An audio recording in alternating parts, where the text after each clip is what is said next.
Assalamualaikum warahmatullahi wabarakatuh. Alhamdulillahi rabbil alamin, wal aqibatu lil muttaqin, wala udwana illa 'alal zalimin. Asyhadu an la ilaha illallah wahdahu la syarika lah, wa asyhadu anna Muhammadan abduhu wa rasuluh la nabiyya ba'dah. Allahumma salli wa sallim ala sayyidina wa habibina wa maulana Muhammad wa ala alihi wa ashabihi wa man sara ala nahjihi wa da'a bi da'watihi ila yaumil qiyamah. Allahumma la sahla illa ma ja'altahu sahla wa anta tasul husna idza syi'ta sahla.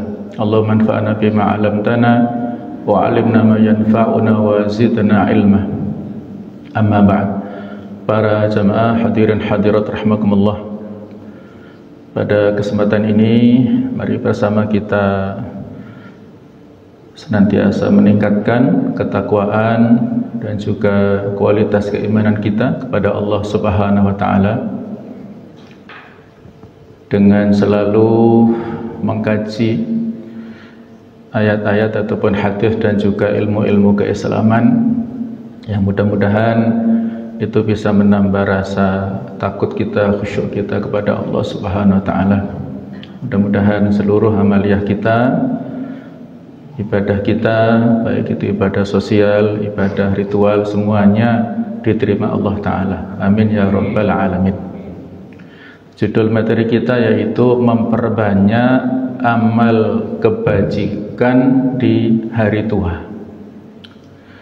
Hadirin hadirat rahimakumullah, tambah tua itu pasti, tetapi yang perlu untuk kita tanyakan pada diri kita masing-masing, sudahkah amal kita bertambah? Allah Subhanahu wa taala berfirman di surah Ar-Rum ayat ke-54, A'udzubillahi minasyaitonir rajim. Allahul ladzi khalaqakum min dha'fin tsumma ja'ala min ba'di dha'fin quwwah. Allah adalah zat yang menciptakanmu dari keadaan lemah, kemudian menjadikan kalian kuat setelah keadaan lemah. Tsumma ja'ala min ba'di quwwatin dha'fa wa syaibah. Dia menjadikanmu lemah kembali setelah keadaanmu kuat dan beruban. Yakhluqu ma yasha. Allah menciptakan apapun yang Allah kehendaki. Wa huwal alimul qadir. Dan Allah adalah zat yang maha mengetahui lagi maha kuasa. Di sini Allah Ta'ala memberikan peringatan kepada kita bahwa pada saat kita dilahirkan ketika masih kecil ya, semuanya dalam keadaan yang lemah, tidak berdaya. Semua manusia dalam posisi yang lemah, membutuhkan bantuan dari ibunya, dari perawat, dari siapapun ya, dalam kondisi kita masih belum bisa apa-apa. Kemudian setelah itu sedikit demi sedikit kita berikan kekuatan oleh Allah Ta'ala. Masa anak-anak, masa remaja, masa pemuda, sampai kita dewasa. Nah kemudian setelah kekuatan itu kita lemah kembali, wasyaibah, dan beruban ya, menunjukkan usia kita sudah tidak muda lagi. Nah, inilah renungan ya, muhasabah bagi kita semuanya. Kata Abdullah bin Mas'ud, ma nadimtu min syai', saya tidak pernah menyesali sesuatu. Nadami idza gharabat asy-syamsu fa naqasa umri wa lam yazid amali. Yang saya sesalkan itu kalau matahari terbenam, usiaku berkurang, sementara amalku tidak bertambah. Nah itulah penyesalan dari Abdullah bin Mas'ud. Kalau hari-hari hitungan Qamariyah atau Hijriyah itu berakhirnya setelah matahari tenggelam waktu maghrib itu sudah dihitung. Kalau misalnya Kamis berarti sudah masuk malam Jumat. Nah, jadi hari itu sudah berkurang, usia kita berkurang. Sementara kalau amal kita tidak bertambah pada hari itu, maka itu adalah kerugian dan hal yang perlu untuk kita sesali.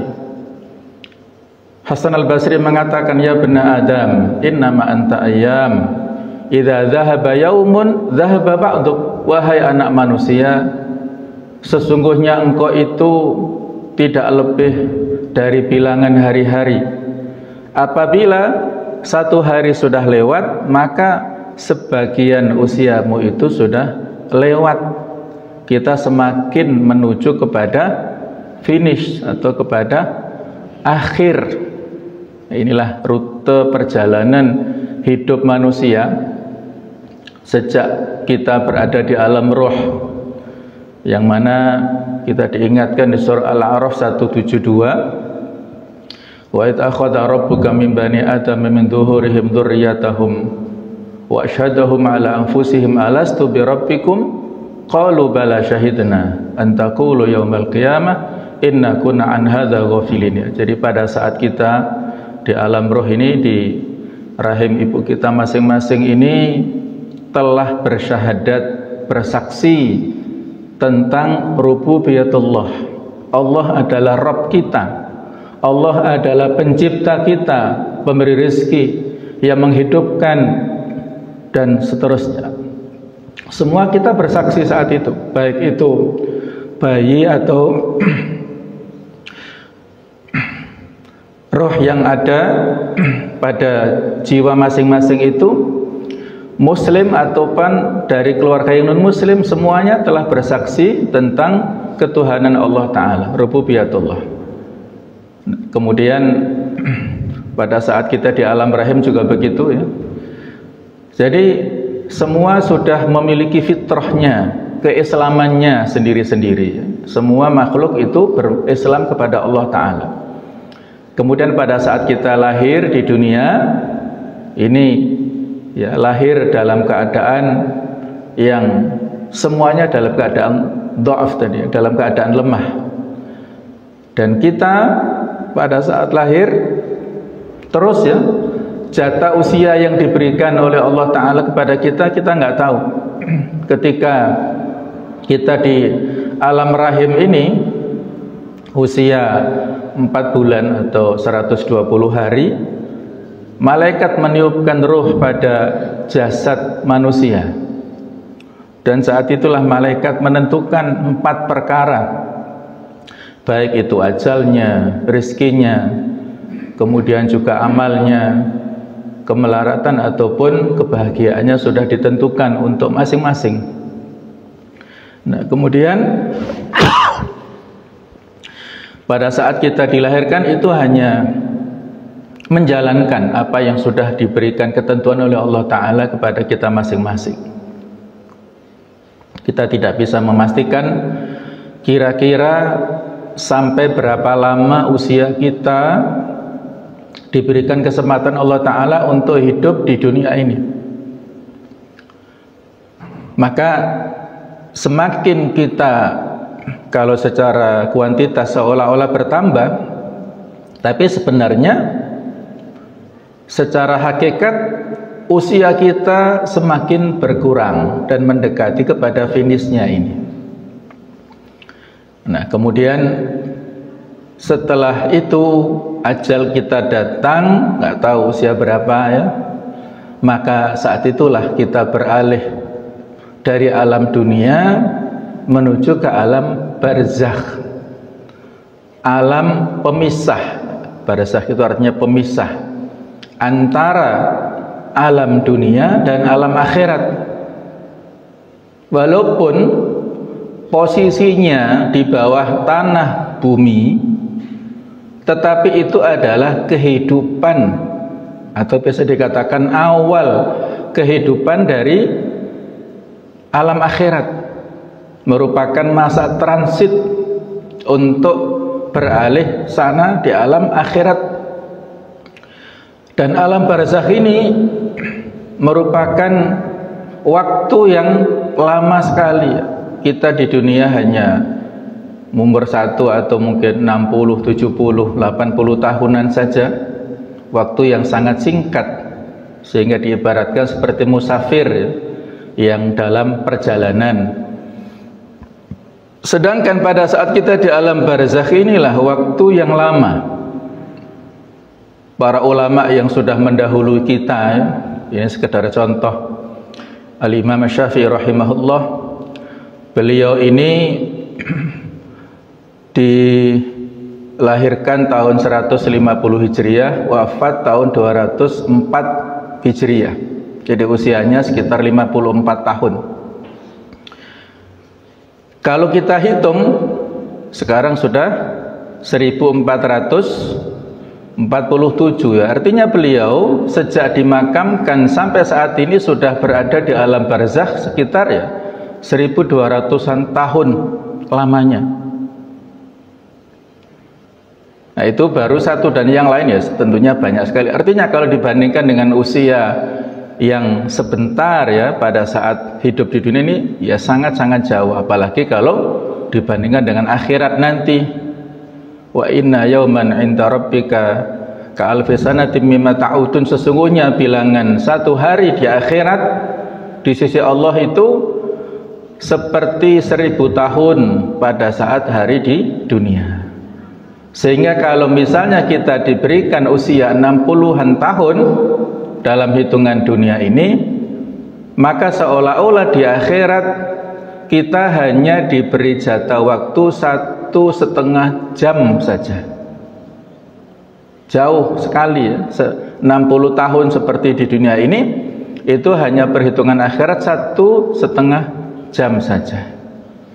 Nah, kemudian kita dikumpulkan di padang mahsyar. Ini adalah alam mahsyar, di mana seluruh manusia dari awal sampai akhir dikumpulkan oleh Allah Ta'ala. Dan menurut riwayat, padang mahsyar ini nanti kumpulnya kita adalah di posisinya di Palestina. Walaupun bumi berbeda antara sekarang dengan yang nanti ya, tetapi ancar-ancarnya itu adalah berada di Baitul Maqdis, di Palestina ini. Berapa lama kita di padang mahsyar ini, di alam mahsyar ini? Beberapa pendapat menyebutkan lamanya 50.000 tahun. Coba ya kita bandingkan dengan kehidupan dunia yang kita masing-masing tidak tahu jatah usia berapa. 60, nanti bisa dihitung 60 dibandingkan 50.000 tahun itu berapa persennya ya, persentase lamanya usia kita yang singkat di dunia ini dibandingkan dengan pada saat kita ada alam mahsyar yang 50.000 tahun. Bagi orang kafir, waktu di padang mahsyar ini sangat lama. Tetapi bagi muslim yang soleh, muslim yang taat, waktunya seperti sebentar, yaitu jarak antara waktu asar dan maghrib saja, kurang lebihnya. Semakin orang ini di dunia rajin sholat dan memperpanjang berdirinya, pada saat terutama kita misalnya sholat malam, maka semakin merasa sebentar saja pada saat kita di padang mahsyar. Nah, jadi yang menentukan bahagia atau sengsaranya seseorang di padang mahsyar ini adalah sejauh mana kualitas dan kuantitas ibadahnya di dunia ini. Apakah nanti ya kita masuk surga ataukah neraka, Allahu a'lam. Kita tidak tahu, tetapi kita optimis insya Allah. Mudah-mudahan yang hadir semua di sini dan keluarganya semuanya mudah-mudahan min ahlil jannah, termasuk di antara penduduk surga. Amin ya rabbal alamin. Kita tidak tahu ya, sudah ada ketentuannya.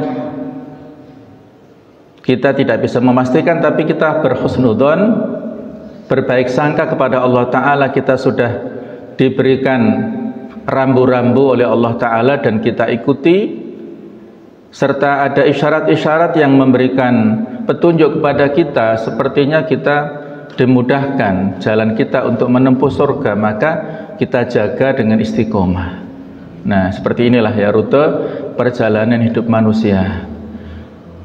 Hadirin hadirat rahimakumullah. Oleh karena itulah mari kita memperbanyak amal kebajikan di hari tua ini. Masa pensiun sebagai masa emas untuk beribadah kepada Allah Ta'ala. Usia tua atau masa pensiun bukanlah akhir dari produktivitas, melainkan fase emas untuk panen pahala dan mempersiapkan bekal terbaik menuju akhirat. Kita wajib bersyukur dengan syukur yang berlipat ganda. Pada saat kita bisa beribadah seperti ini, kita dimudahkan untuk bangun malam, sholat malam, untuk berzikir ataupun tilawatul Quran. Kemudian kita dimudahkan untuk bisa sholat berjamaah di masjid seperti ini. Ini nikmat yang sangat besar sekali yang wajib kita syukuri. Sementara pada saat yang sama sekarang ini, tidak sedikit saudara-saudara kita yang sibuk dengan macam-macam.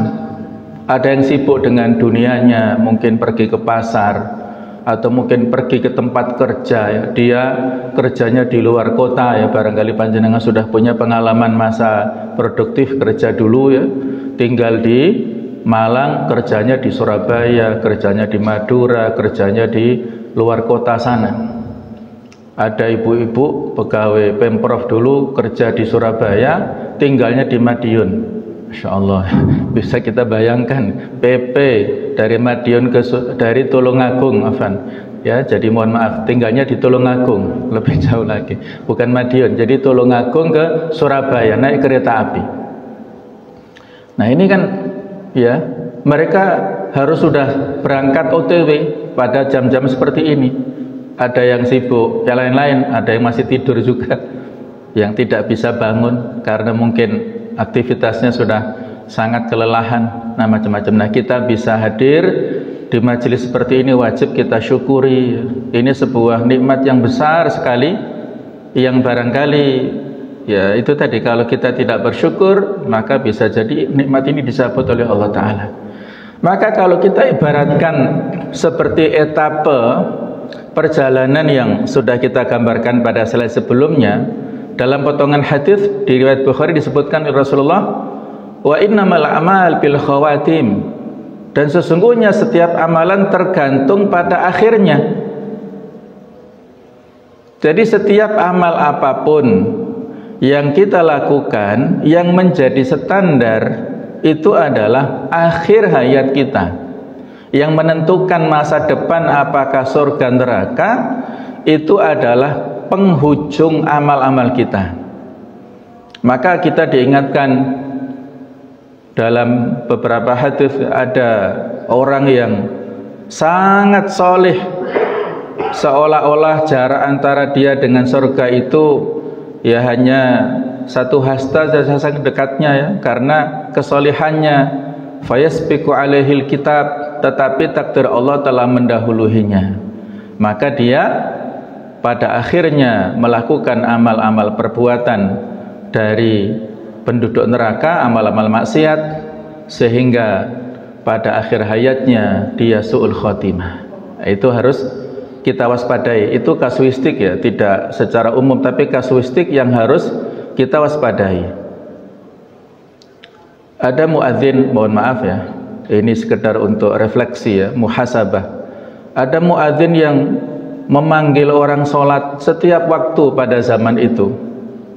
Setiap kali dia akan azan naik ke menara ya. Pada zaman dulu belum ada mikrofon atau sound system, belum ada speaker, jadi harus naik ke menara untuk memanggil orang-orang sholat. Ini perbuatan yang luar biasa. Ketika dia memanggil orang-orang sholat, maka mendapatkan imbalan pahala dari orang yang mendengarkan azannya dan datang ke masjid untuk sholat.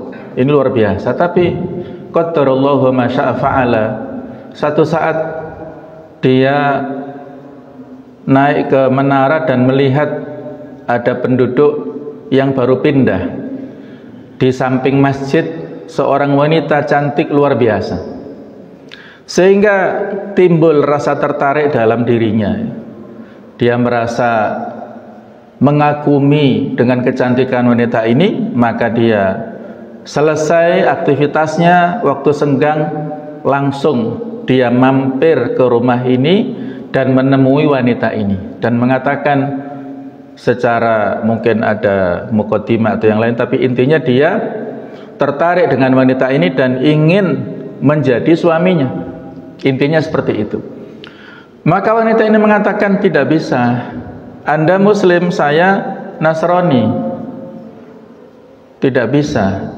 Terus bagaimana caranya? Kalau Anda mau, silakan pindah ke agama saya, kata wanita ini ya. Kalau Anda serius, silakan masuk Kristen atau masuk Nasrani dan saya mau menjadi istri Anda. Maka tanpa berpikir panjang dia mengiyakan, menyanggupi dan murtad. Dia makan babi, minum khamr, kemudian mabuk dan manjat ke lotengnya. Di rumah wanita ini ada lotengnya, kemudian dia terpeleset dan jatuh dan meninggal dunia, tewas. Akhirnya mayatnya diseret oleh bapak wanita ini dan dibuang ke jalan begitu saja, tidak diberikan penghormatan sama sekali. Nah, ini contoh. Ini riwayat yang diceritakan oleh Al-Imam Al-Qurtubi dalam kitab At-Tadhkirah, kemudian Imam Ibnu Jauzi juga menyebutkan, dan namanya menurut riwayat namanya bagus sekali, namanya Solih. Namanya bagus, profesinya bagus, tetapi pada akhir hayatnya su'ul khotimah. Waliyadzubillah. Nah, ini kasuistik ya, sekali lagi kasuistik yang harus kita waspadai. Ada lagi orang yang sangat serius dalam berjihad, berperang fisabilillah ya, ikut dalam peperangan, sampai para sahabat mengagumi keberaniannya, kemudian kegagahannya luar biasa, sampai orang-orang mengatakan dan heran ya kepada orang ini, mengagumi dia itu luar biasa. Maka Rasul mengatakan, sesungguhnya orang ini termasuk dari penduduk neraka.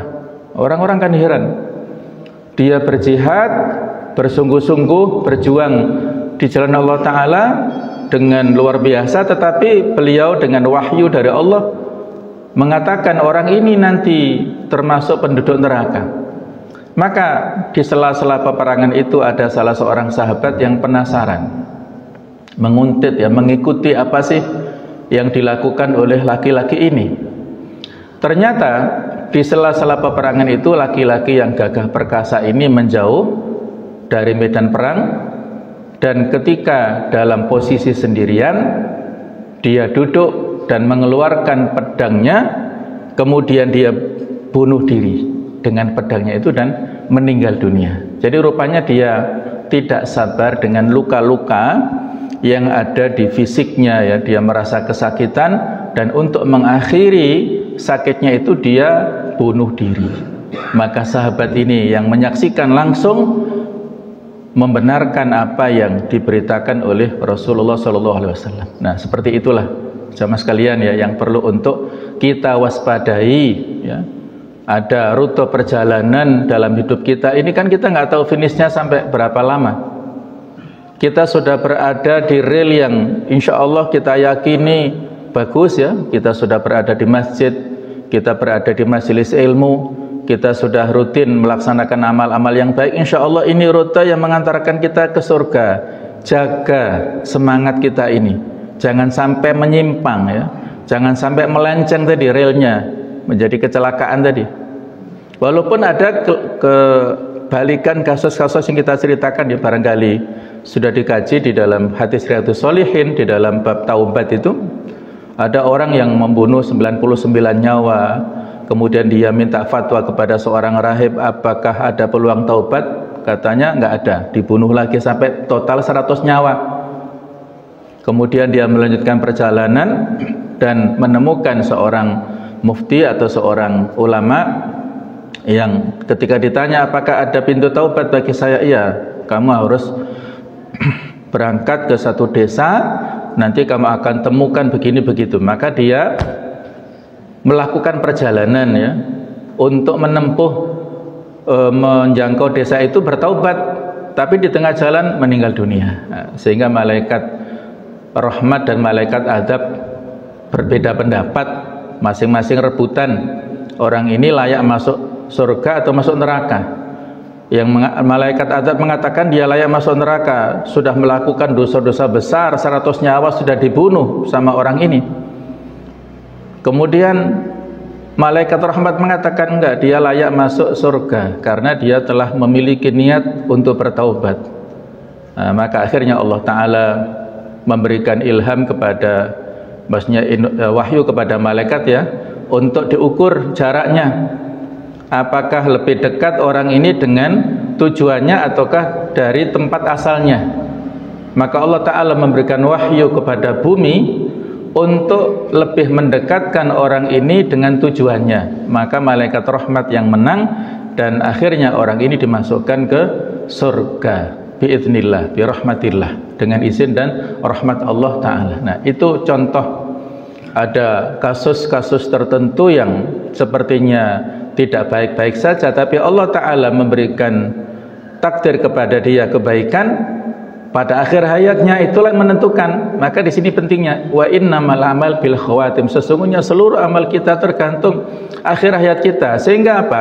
Jamaah sekalian, kita jangan menvonis kepada siapapun. Mungkin orang-orang yang fasik atau orang-orang yang non muslim saat ini, jangan sampai kita memberikan vonis-vonis yang buruk kepada mereka. Siapa tahu hari ini fasik, hari ini non muslim, besok dia masuk Islam, dia besok bertaubat dan jauh baik, lebih baik daripada kita ibadah dan keislamannya. Kita nggak tahu. Nah, seperti para generasi sebagian di antara sahabat tabi'in, bukankah masa lalu mereka juga kelam buruk, tetapi ketika mereka masuk Islam, ketika mereka bertaubat, luar biasa prestasinya. Nah, jadi di sini masa tua sebagai penghujung daripada fase etapa kehidupan kita, inilah masa yang sangat penting, yang sangat berarti untuk masa depan kita. Oleh karena itulah jamaah sekalian, kita diingatkan dalam hadis riwayat Bukhari ini untuk mengingat waktu usia yang telah Allah berikan kepada kita. A'dzarallahu ila mri'in akhara ajalahu hatta balagha sittina sanah. Allah tidak akan menerima argumen kepada seorang yang Allah tunda ajalnya hingga mencapai 60 tahun. Jadi maknanya a'dzar di sini, lan ya'dzarallahu azza wa jalla, Allah tidak memberi udzur, tidak menerima alasan lagi, argumen kepada seorang yang wasala sittid, yang mencapai usia 60. Dia mengatakan ghadan, ya, besok aku bertaubat, besok aku akan sholat, besok puasa, besok lah kapan lagi ya. Sudah dikasih rentang waktu 60 tahun, masih istilahnya menunda-nunda. Nah, tidak ada waktu lagi. Maka kita disuruh untuk sallallahu husnal khotimah. Kita diminta untuk memohon kepada Allah akhir kehidupan yang baik ya, penghujung yang baik. Baik, jamaah sekalian, hakikat hari tua dalam Islam ya. Jadi pensiun bukanlah berarti berhenti beramal. Ini memberikan makna pentingnya keberkahan usia. Manusia terbaik adalah yang panjang umurnya dan baik amalnya, sebagaimana hadis riwayat Tirmidzi, khairun nas man tala umruhu wa hasuna amaluhu. Sebaik-baik manusia adalah orang yang panjang umurnya dan baik amalannya. Dan kebalikannya, wa syarrun nas man tala umruhu wa sa'a amaluhu, orang yang terburuk adalah orang yang usianya panjang tetapi amalnya buruk. Nah, mudah-mudahan insyaallah kita semuanya, panjenengan semuanya adalah termasuk ini, yang usianya panjang dan amalnya baik. Inilah yang terbaik. Nah, seperti ini ya. Karena usia ini jemaah sekalian nikmat Allah yang besar ya. Waktu ini nikmat Allah yang besar ya. Dulu ada dua orang yang datang ke Madinah yang disaksikan oleh Thalhah bin Ubaidillah. Mereka datang ke Madinah masuk Islam, si A bagus keislamannya, kemudian si B ini biasa-biasa saja, kemudian si A mati fisabilillah, berjuang fisabilillah, sementara si B ini masih hidup sampai kemudian 1 tahun berikutnya dia baru meninggal. Kemudian Thulha bin Ubaidillah pada saat tidur bermimpi dan melihat bahwasannya si B yang amalnya biasa itu lebih dulu dipanggil masuk surga. Baru kemudian beberapa lama si A dipanggil masuk surga. Maka dia bingung karena dia menyaksikan dalam kehidupan si A kualitasnya lebih bagus tapi wafatnya lebih dulu. Nah, maka beliau bertanya kepada Rasulullah SAW. Maka Nabi menjelaskan, wahai Thulha, bukankah si B ini telah diberikan kesempatan Allah Ta'ala waktu usia yang lebih daripada si A 1 tahun? Iya. Dalam waktu 1 tahun itu dia mendapatkan Ramadan, bisa berpuasa, beribadah, dia bisa sholat sekian rakaat, dia bisa melakukan amal-amal soleh yang inilah memberikan perbedaan dari sisi amal dibandingkan dengan si A, walaupun si A mati syahid. Jadi si B masuk surga dulu, baru kemudian disusul oleh si A. Ini menunjukkan jamaah sekalian, usia, waktu yang Allah Ta'ala berikan kepada kita ini nikmat yang besar sekali, yang wajib kita syukuri. Bagaimana caranya? Ya dengan beramal soleh. Nah, jadi inilah fase kehidupan. Hari tua adalah tanda kelemahan fisik, namun harus diikuti dengan kekuatan spiritual yang meningkat. Semakin tua ya semakin baik, semakin lembut hatinya, semakin bijak, semakin bisa ya menghadapi segala sesuatu dengan lapang dada ya. Itu yang baik, bukan istilahnya tua-tua keladi ya. Semakin tua semakin menjadi-jadi ya. Menjadi-jadinya kalau amal baik ya monggo, tapi kalau menjadi-jadinya tidak baik ya, mungkin banyak sekali tayangan di medsos ya, sudah usia tua tetapi masih melakukan hobinya ya, mungkin masa mudanya begini begitu, sehingga pada akhir hayatnya ya dia meninggal seperti hobi yang dilakukan pada saat masa mudanya itu. Nah, waliyadzubillah, itu harus kita waspadai ya. Jadi kalau kita ingin mendapatkan husnul khotimah ya caranya istiqomah tadi dalam kebaikan. Ya mutul insanu ala ma asyafi. Seorang itu dimatikan sesuai dengan kebiasaan hidupnya. Kalau kita biasa hidup yang baik, insya Allah kita dalam kondisi yang baik. Jadi yang saya ceritakan kasus Mu'adzin dan kasus Mujahid tadi kasuistik ya, jangan dianggap sebagai sebuah legitimasi untuk tidak beramal atau untuk putus asa, bukan begitu. Tapi hikmahnya adalah harus kita waspadai dan harus kita jaga ya iman kita masing-masing ini. Waktu luang yang berharga, waktu yang sebelumnya pada saat kita masih usia-usia produktif ya, kita habiskan untuk mencari nafkah, kini dialihkan untuk mendekatkan diri kepada Allah. Ini adalah nikmat besar yang harus kita syukuri. Karena ada orang-orang yang masa tuanya ini masih harus bekerja ya, ada yang macam-macam, ada yang bekerja jualan ya, dia memanggul dagangannya dari waktu tempat ke tempat lain, usianya sudah tua. Ada yang mendorong sepeda ontel ya, ada yang mengemis bahkan. Ini kan kita berpikir loh, kemana anaknya, cucunya ya kemana. Jadi kan kasihan ya seperti. Nah, kita diberikan kesempatan Allah Ta'ala dalam ya, kalau soal kuantitas relatif ya masing-masing berbeda, tidak ada yang sama. Tetapi ala kulli hal kondisi kita masih lebih baik daripada sebagian saudara-saudara kita, maka harus kita syukuri. Oleh karena itu mari kita prioritas amal di hari tua ini kita fokuskan pada apa? Yang pertama yaitu memperbaiki amalan wajib dari sisi kualitas dan kekhusyukan. Kalau selama ini kita sudah melakukan amal-amal kebaikan, alhamdulillah kita jaga ya. Kita jaga terus kuantitasnya, rutinitasnya kita jaga. Tapi yang juga harus kita perhatikan kualitas. Misalnya apa? Tata cara sholat ya, ngapunten ya, walaupun kita sudah sholat sejak balik, bahkan sebelum balik sudah sholat, tapi kita harus terus mengupdate fikus sholah ini, tidak ada hentinya. Terus kita baca, karena kalau selama ini barangkali kita sudah melaksanakan, mungkin kita belum tahu dalilnya atau dasarnya. Maka kita harus tahu dasar pada saat kita sebelum sholat seperti apa, syarat rukunnya apa, sampai kita salam itu harus tahu dasarnya. Nah, itulah untuk meningkatkan kualitas tentang tata cara takbiratul ihram yang benar seperti apa sih. Itu harus kita tingkatkan, karena selama ini mungkin kita sudah senior ya usianya, orang-orang melihat walaupun kita salah mereka nggak berani menegur. Bahkan mungkin anak-anak kita yang alumni pesantren ataupun mungkin ada yang menjadi mubalik ustadz, karena memposisikan kita orang tua segan menegur pada kita.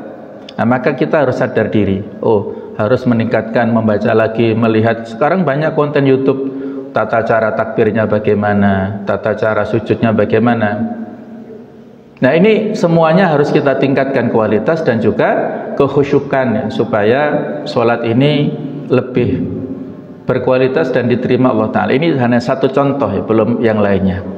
Yang kedua adalah menjauhi segala hal yang diharamkan, menjaga lisan, pandangan dan hati. Nah, tadi yang kita sebutkan ya, muadzin ini tidak bisa menjaga pandangan. Nah, ada materi bagus, 4 pintu maksiat yang harus kita jaga. Salah satunya al-lahadzat, yaitu lintasan pandangan pertama ini. Nah, ini hati-hati. Jadi karena tidak dijaga, maka akan bisa membuat jendela terbuka. Mata ini kan jendela hati, kalau dibuka maka ada setan yang masuk mempengaruhi ya pola pikir kita. Maka ini harus kita jaga, menjaga lisan kita, kemudian menjaga pandangan dan menjaga hati. Menjaga lisan, hati-hati ya. Kadang-kadang kita orang tua yang kita kan punya karakter beda-beda ya. Ada yang pendiam, ada yang biasa, ada yang banyak omongnya, syahwatul kalam ya. Itu penyakit kita, syahwatul kalam. Sedikit-sedikit dikomentari, sedikit-sedikit dirasani, sedikit-sedikit di macam-macam ya. Kalau orang yang punya sudah syahwatul kalam itu nyetir mobil ya, perjalanan dari rumah ke kantor atau ke perjalanan 1 jam itu sudah banyak yang keluar komentarnya begini begitu, padahal itu semua ada hisabnya ya, ada perhitungannya. Ma yalfidhu min qaulin illa ladaihi raqibun atid. Tidak ada lafaz yang keluar dari lisan kita kecuali ada yang mengawasi dan mencatatnya. Hati-hati ya dengan lisan kita ini. Nah, ini harus kita jaga. Kemudian memperbanyak amal-amal sunnah. Nanti kita contohkan ya. Jadi amal yang wajib sudah, kemudian amal-amal yang sunnah. Oleh karena itu ini sekedar ya untuk penjelasan ya, amal-amalan utama di hari tua, yaitu amalan lisan dan hati. Paling ringan fisik, paling berat ya adalah pahala ya. Artinya kita membutuhkan kesungguhan ya untuk melakukan, karena amal lisan dan hati ini secara fisik biasa ringan ya, tetapi pahalanya di sisi Allah Ta'ala luar biasa banyak. Di antaranya apa? Memperbanyak zikir dan doa. Keutamaannya Allah menyukai hambanya yang senantiasa berdoa, memberi ketenangan hati dan menjauhkan dari rasa sepi. Contohnya zikir pagi dan petang. Kalau kita sudah hafal, alhamdulillah kita rutinkan ya. Kalau kita belum hafal, silahkan membaca ya. Ada wirid pagi yang sudah disusun oleh para ulama, ada yang berjudul Al-Ma'thurat, ada yang berjudul Hisnul Muslim. Monggo silahkan, sesuai dengan kenyamanan kita masing-masing, silahkan. Nah, di antara wirid pagi dan petang ini ada banyak sekali yang bisa kita ambil fadilahnya. Ya, di antaranya ya, ada Sayyidul Istighfar. Ini terkait dengan juga memohon ampun ya. Sayyidul Istighfar ini ada di antara susunan wirid pagi dan petang.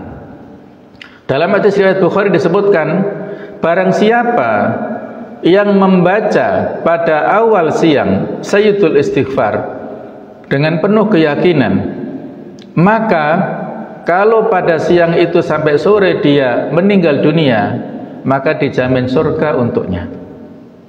Dan barang siapa yang membaca Sayyidul Istighfar pada awal sore, ba'dal asr itu, ketika dia meninggal malamnya, maka dia dijamin surga.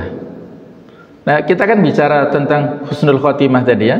Maka bagaimana supaya kita punya bekal sangu meninggal supaya husnul khotimah? Yaitu dengan membaca Sayyidul Istighfar. Insyaallah ya, sebagian sudah hafal ya, Allahumma anta rabbi la ilaha illa anta khalaqtani ila akhirih, sampai akhir ya. Jadi itu kalau kita belum hafal mohon dihafalkan, kalau kita belum hafal ya dibaca ya, dengan penuh keyakinan. Ini sebagai bekal, kan kita nggak tahu apakah siang ini kita masih diberikan kesempatan sampai sore ataukah meninggal siang ini, Allahu a'lam. Terutama malam, banyak saudara kita yang tidur malam nggak bisa bangun lagi waktu subuhnya sudah meninggal. Nah, ini untuk sangu supaya bisa husnul khotimah dengan membaca Sayyidul Istighfar. Ada lagi, kalau diantara wirid ma'thurat yang kubra itu kita membaca 3 ayat terakhir di surat Al-Hasyr. Fadilahnya besar, luar biasa. Barang siapa yang membaca 3 ayat terakhir di surat Al-Hasyr, wallahu alladzi la ilaha illahu alimul ghaibi wasyahadah, sampai wa huwal azizul hakim ya. 3 ayat itu pendek sekali. Kalau dia membaca waktu pagi, maka malaikat Allah mengirim para malaikat yang berjumlah 70.000 untuk memberikan sholawat kepadanya, beristighfar untuk kita yang membaca ini. 70.000 malaikat sepanjang hari, sejak pagi sampai petang. Dan kalau dia meninggal pada hari itu, kutiba syahidan, orang ini ditulis mati syahid. Masya Allah, mati syahid. Kalau sekarang ya di Palestina, kalau kita nggak bisa ke sana ya ini caranya supaya kita mati syahid, tertulisnya ini ya. Kalau kita baca pada waktu sore setelah asar, Allah akan mengirimkan 70.000 malaikat yang bersolawat kepada kita. Dan kalau meninggal pada malam itu, dia juga tertulis termasuk orang yang syahid. Ini cara-cara zikir yang sederhana, tetapi Masya Allah luar biasa fadilahnya. Ada lagi yang sering kita baca saat tahlilan ya, kalimatani khafifatani alal lisan. Ada 2 kalimat yang ringan kita ucapkan secara lisan. Tsaqilatani fil mizan, yang sangat berat timbangannya di akhirat. Habibatani ilar rahman, yang sangat Allah cintai. Apa itu? Subhanallah wa bihamdihi subhanallahil azim. Kan biasa dibaca ya pada saat tahlilan itu. Ini ringan ya secara lisan, tetapi berat timbangan pada saat di akhirat nanti, akan memperberat timbangan amal kebaikan. Dan kita sangat butuh bobot timbangan amal kebaikan di akhirat. Kemudian bertasbih, tahmid, tahlil, takbir, kalimat-kalimat thayyibat ini zikir yang simple ya. Kita sambil menunggu pengajian seperti ini berzikir, kita di perjalanan ya itu berzikir, silakan. Kalau secara pribadi saya suka 2 macam zikir, astagfirullah dan sholawat ya. Dalam perjalanan 1 jam biasanya saya membaca 2.000, 250 astagfirullah, 250 sholawat, terus berganti sampai ya itu tadi, tergantung ini. Bisa juga diseling-selingi subhanallah wa bihamdihi subhanallahil azim, terserah. Bisa kita gunakan tasbih digital itu ya, itu untuk mempermudah. Nah, ini dalam rangka untuk menjaga konsistensi, menjaga istiqomah. Oh, kemarin saya sudah bisa membaca 5.000 kali, masa sekarang berkurang misalnya begitu ya. Jadi ini sekedar untuk mengukur istiqomahnya kita ya, bukan untuk apa-apa ya, tetapi untuk bisa alhamdulillah Allah Ta'ala memberikan kemudahan ya kepada kita untuk bisa bertasbih saat kita antri di rumah sakit. Kan panjang kalau rumah sakit umum ya, 1-2 jam kita antri baca Quran sudah 2 juz misalnya, terus sudah agak bosan ya, kita seling-selingi dengan zikir, dengan wirid yang ini luar biasa ya, fadilahnya luar biasa. Kemudian berikutnya membaca dan mentadaburi Al-Quran. Ada fleksibilitas, boleh membaca sambil duduk atau berbaring, fokus pada pemahaman juga. Tadabur ya, kita menghayati dan mendengarkan lantunan Al-Quran jika penglihatan kita berkurang. Jadi sebisa mungkin kalau kita mungkin jenuh atau ini, kita dengarkan murotal mungkin di perjalanan ya. Tapi kalau kita setel di perjalanan, misalnya di mobil ya, kita dengarkan. Jangan kita menyetel murotal tapi ngobrol terus ya, suami istri ngobrol sambil mendengarkan Al-Quran. Ini tidak bagus ya etikanya. Kalau kita dengarkan Al-Quran, ini kita dengarkan diam untuk mendengarkan, bukan disetel untuk dijadikan selingan ngobrol ya. Jadi kalau kita mau sambil ngobrol ya disetel yang lainnya, bukan Al-Quran ya. Baik, kemudian amalan tambahan ya, dengan memperbanyak sholat sunnah. Misalnya sholat duha, ini fadilahnya juga banyak. Di antaranya bisa memudahkan rezeki ya. Ada hadis qudsi, Allah Ta'ala mengatakan yang artinya, wahai ibnu Adam, kalau kalian sholat di awal siang 4 rakaat, maka aku akan memberikan kecukupan pada akhirnya. Artinya memberikan kecukupan rezeki ya. Ini kalau 4 rakaat. Bahkan kalau maksimal 12 ya, kita bisa melaksanakan minimal 2, maksimal 12. Kalau 12 malah ada hadisnya, ini saya perlu teliti kembali apakah sahih atau tidak. Orang ini akan dibangunkan istana dari emas di surga. Allahu a'lam. Apa sahih atau enggak, Allah alam. Yang penting fadilahnya besar ya, salat duha. Salat tahajud ini merupakan waktu mustajab kita berdoa di sepertiga malam terakhir. Salat rawatib, pengiring salat fardu paling tidak 12 ya. Man shalla 12 rakaatan fi kulli yaumin banallahu baitan fil jannah kama qala. Barang siapa yang salat 12 rakaat sunnah sehari atau semalamnya, maka dia akan dibangunkan rumah di surga. Nah, ini kan luar biasa ya. Kalau kita misalnya dijanjikan ya akan mendapat rumah di Araya, kira-kira gimana ya? Waduh, luar biasa ya. Jangankan sholat 12 rakaat, 100 rakaat pasti kita lakukan. Nah, itu kalau rumah di Araya. Kira-kira bagus mana Pak? Enak mana? Rumah di Araya apa di surga? Pasti surga ya. Tapi kadang-kadang kita kurang imannya ya. Jadi karena abstrak belum terjadi, yang tidak kelihatan ini kita masih ragu. Nah, jadi kita masih malas-malasan ya. Terutama saya sering memberi motivasi ya pada santri-santriwati itu untuk sholat rawatib, qobliyah, ba'diyah sudah saya terangkan bolak-balik fadilahnya ya, tapi namanya anak-anak ya seperti itulah ya, tidak atau kurang motivasi lah. Nah kita yang sudah usia senior ini sudah nggak ada waktu, nggak ada udzur lagi, sudah nggak ada udzur. Kita harus sangat antusias dengan amal-amal apapun. Catatan, lakukan sesuai kemampuan, jangan memaksakan diri hingga sakit. Nah, Islam memberikan keringanan, misalnya sholat sambil duduk, sambil berbaring, ya monggo sesuai dengan kemampuan. Dan juga ini, menghadiri majelis ilmu atau talabul ilmi. Fungsinya ini, menjaga keimanan, mendapatkan ketenangan hati, tetap terhubung dengan komunitas, dan menjaga ketajaman pikiran ya. Contohnya pengajian subuh seperti ini. Pada saat kita hadir dalam majelis ilmu akan banyak fadilah. Malaikat akan mengelilingi kita, mengucapkan sholawat kepada kita. Kita akan mendapatkan sakinah, ketenangan. Kita akan diliputi dengan kasih sayang Allah Ta'ala. Kemudian akan dibangga-banggakan Allah di hadapan para malaikat. Di fadilahnya banyak. Nah, kemudian amal jariyah, amal sosial ini ya.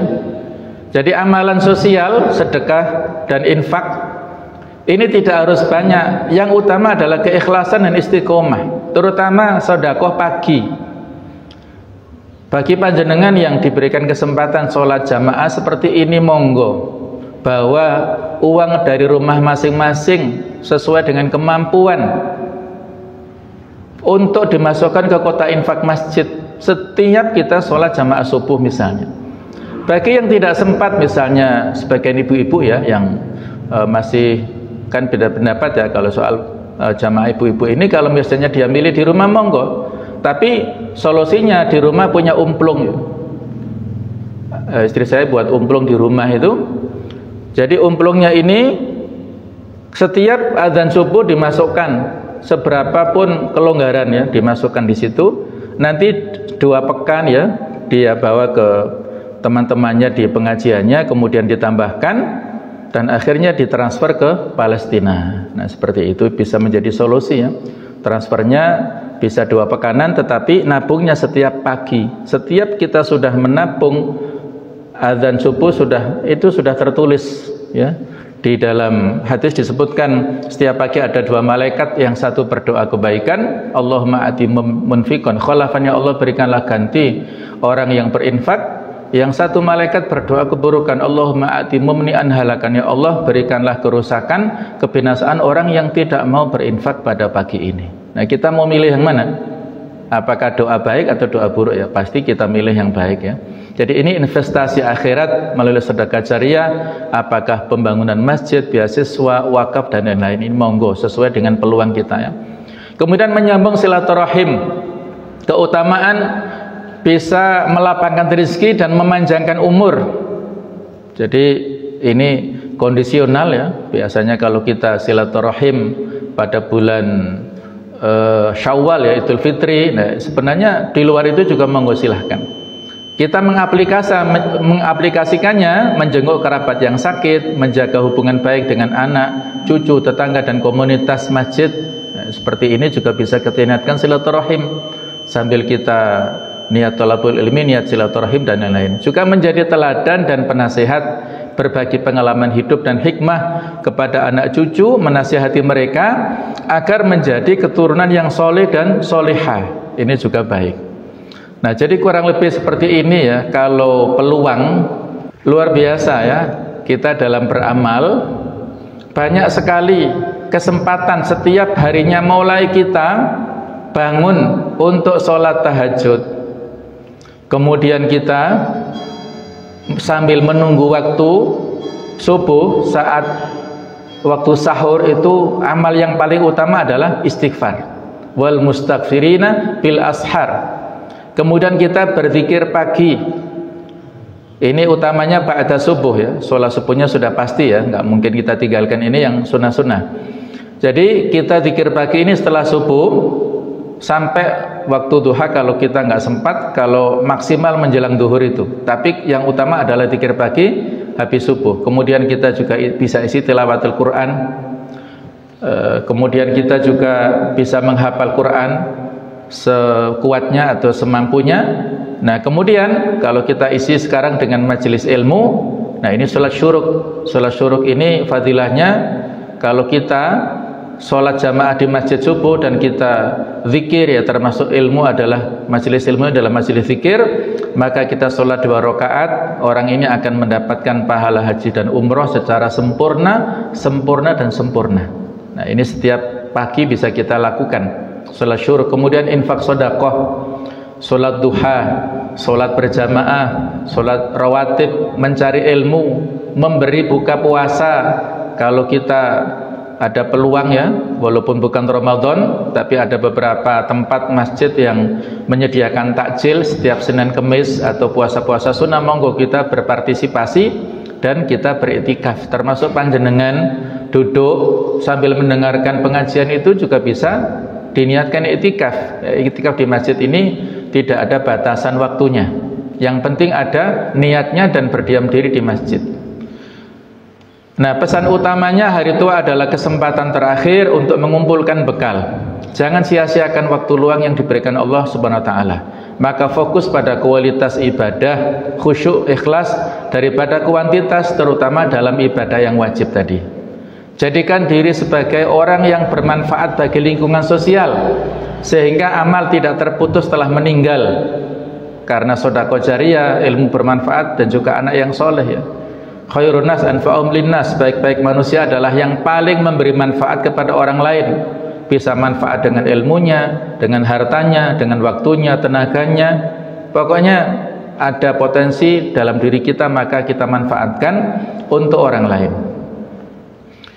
Nah, di antara doa kebaikan di akhir usia, kita hendaknya memohon kepada Allah agar hidup kita ini adalah yang terbaik. Amal terakhir kita adalah amal yang paling baik tadi. Ini salah satu doa yang bisa kita baca ya. Biasanya sebagian mushaf Madinah itu di akhir halamannya, termasuk di antara doa khatmil Quran, ini ada doa ini walaupun kata gantinya itu dijamakkan. Kalau ini kan untuk diri kita, ya Allah maj'al khaira umri akhirahu, ya Allah jadikanlah sebaik-baik umurku adalah penghujungnya. Bisa juga khairu a'marina awakhiraha, boleh ya, untuk diri kita dan orang lain. Wa khairu amali khawatimahu, sebaik-baik amalku adalah sebagai yang paling penutupnya.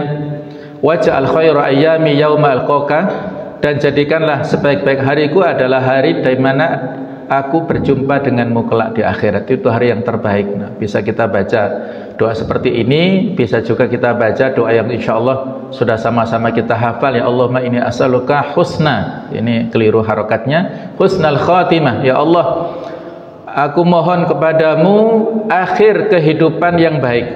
Wa a'udzubika min su'il khatimah, dan kami mohon perlindungan kepadamu dari akhir kehidupan yang buruk. Ini bisa kita baca. Nah, ada doa yang direkomendasikan oleh ulama ya. Doa ini bisa kita baca saat sujud. Mungkin kalau kita sholat sendirian atau sholat yang perlu waktu yang agak longgar ya, monggo ditambah tiga doa ini pada saat kita selesai membaca doa pada saat sujud. Setelah subhana rabbiyal a'la ya, minimal itu ya 3 kali, maka kita tambah Allahumma inni as'aluka husnal khatimah, Allahumma rzuqni taubatan nasuha qabla al-maut, ya Allah berikanlah aku rezeki taubat yang sesungguhnya sebelum wafat. Nah, kemudian ya muqallibal qulub tsabbit qalbi ala dinik. Ini bisa kita baca pada saat setiap sujud boleh, pada saat sujud terakhir boleh. Silahkan pada sholat fardu, sholat sunnah juga boleh. Ini menunjukkan 3 permohonan yang sangat penting ya bagi kita semuanya. Demikianlah. Ini ada tambahan ya, Syekh Mutawalli Asy-Sya'rawi, beliau seorang ulama dari Mesir rahimahullah, sudah meninggal. Ini nasihat yang bagus sekali ya. Kematian bukanlah musibah terbesar dalam hidup, karena itu sunnatullah dalam kehidupan. Sudah ada ketentuan, setiap manusia pasti meninggal, sudah ada ketentuan. Akan tetapi musibah terbesar itu adalah matinya rasa takut kepada Allah di hatimu padahal engkau masih hidup. Ini kematian yang sangat mengkhawatirkan. Kita masih hidup tetapi tidak punya rasa takut kepada Allah. Ini lebih besar dampaknya daripada kematian fisik.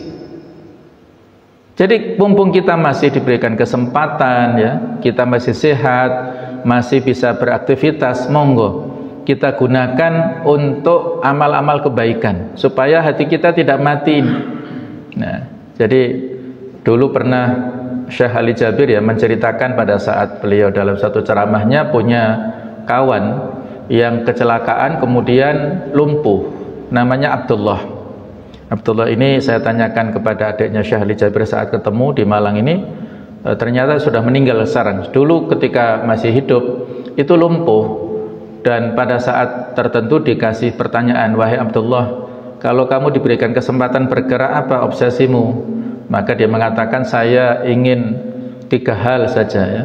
Yang pertama, saya ingin menggerakkan tangan saya supaya bisa mencium tangan ibu saya sebagai bentuk takzim saya kepada beliau.